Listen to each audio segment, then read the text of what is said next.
Picture a house fire.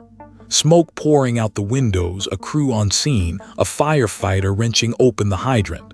And within seconds, water is blasting. Fast, pressurized, massive volume. Okay, now sit with that for 1 second. Where was that water a moment before?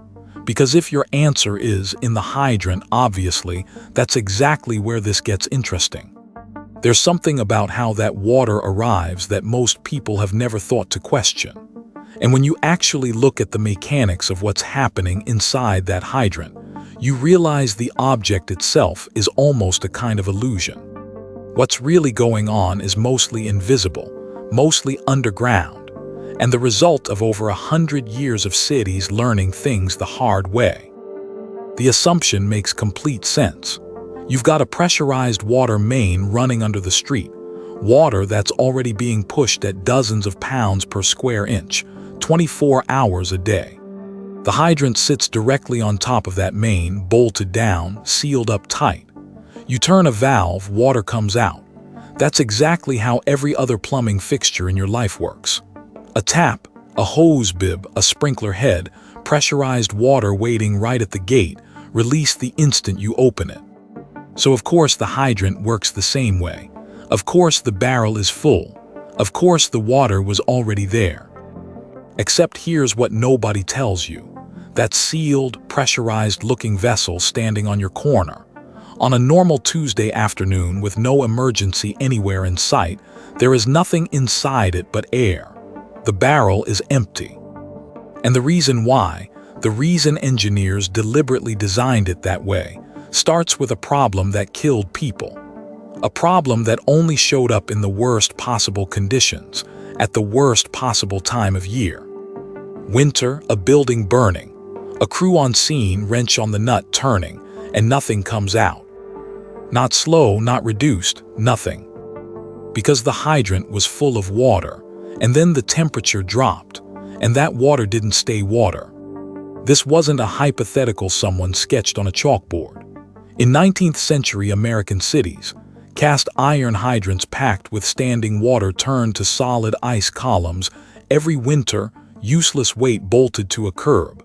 Exactly when house fires burn hottest and fastest and people are trapped indoors. Crews showed up, hydrants failed, buildings didn't have to burn and they burned anyway. Engineers couldn't ignore it, the evidence was in the ash.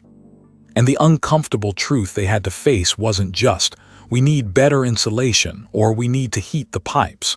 It was something more fundamental than that. The very logic of keeping water inside the hydrant, pressurized, ready, waiting, was the mistake. The design assumption that felt so obviously correct was the thing getting people killed. So they flipped it.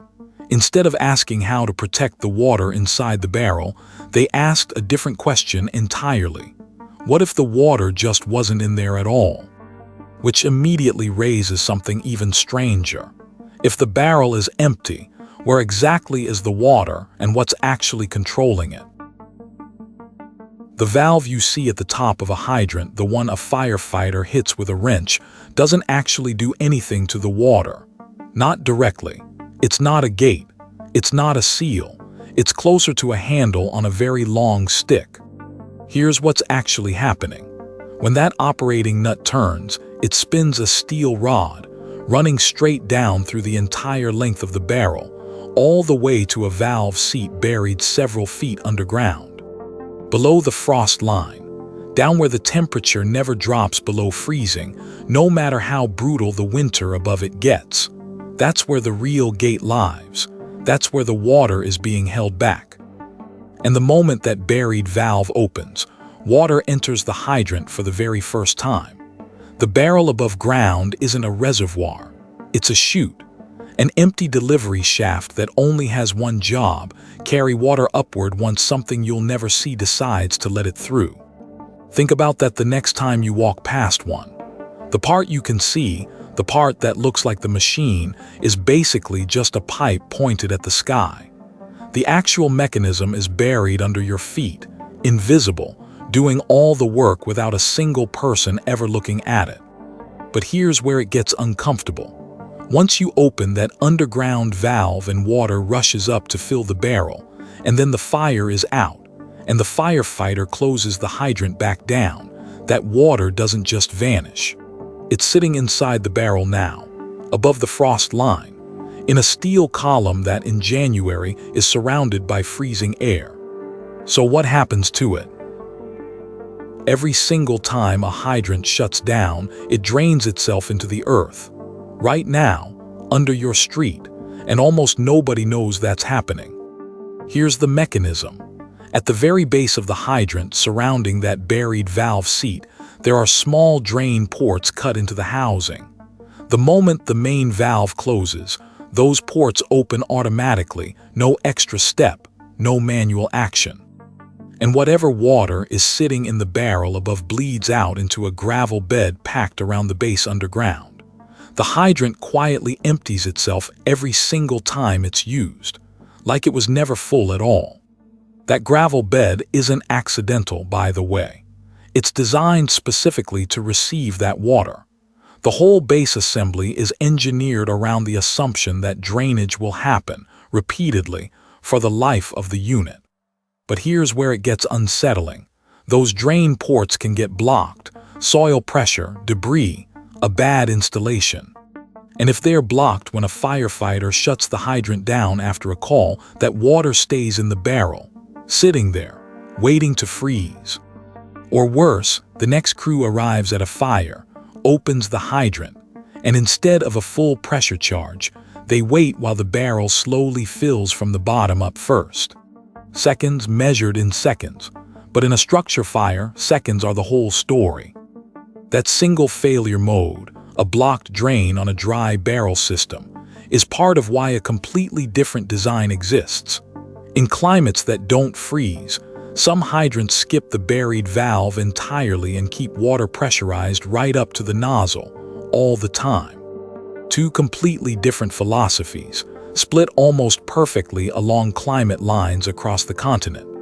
And the line between them tells you something surprising about where the most dangerous hydrant failures actually happen. Here's something fire investigators have known for decades that almost never makes it into public conversation. Seconds matter more than almost any other variable in a structure fire, and hydrant design is a documented factor in how many of those seconds get lost. That minute it takes a dry barrel hydrant to reach full flow isn't a flaw. It's the optimized result.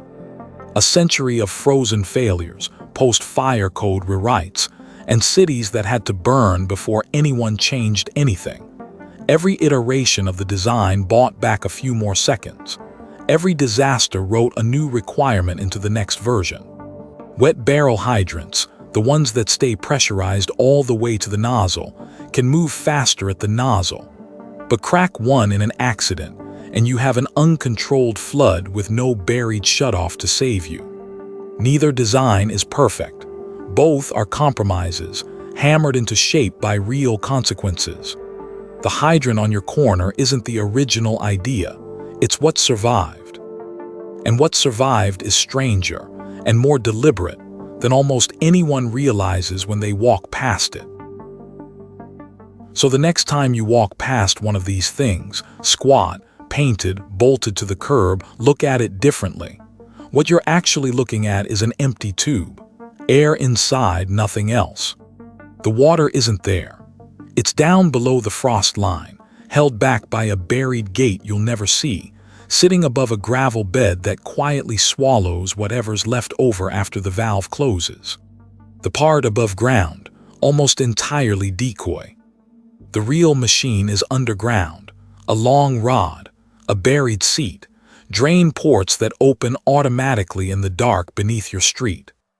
Every single piece of it engineered around one specific failure, a winter night, somewhere in the 1800s, when a hydrant froze solid and a building burned because the water couldn't move. That lesson is still here, encoded in the object, standing on your corner right now. The hydrant isn't storing water for you. It's storing the memory of every time that went wrong, and it's built precisely to go get the water the moment it's needed, not a second before. You'll never walk past one the same way, and honestly, you shouldn't.